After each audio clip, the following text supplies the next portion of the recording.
Hey guys, today I'll show you how to change your Instagram grid from the rectangular style back to the square grid, because I noticed a lot of you didn't like the new rectangular grid. Kindly watch carefully so you don't miss a step.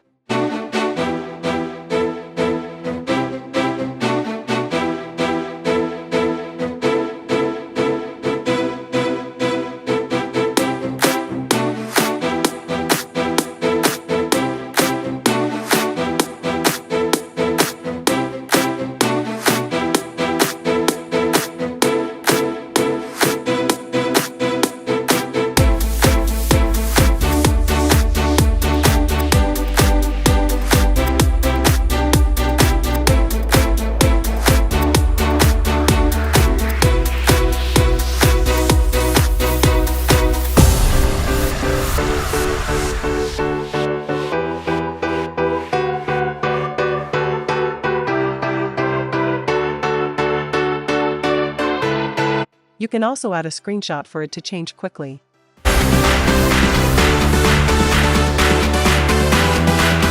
As you can see, our request has been sent to Instagram and will be changed to the square grid after 24 hours. If this was helpful, please leave a like and subscribe for more.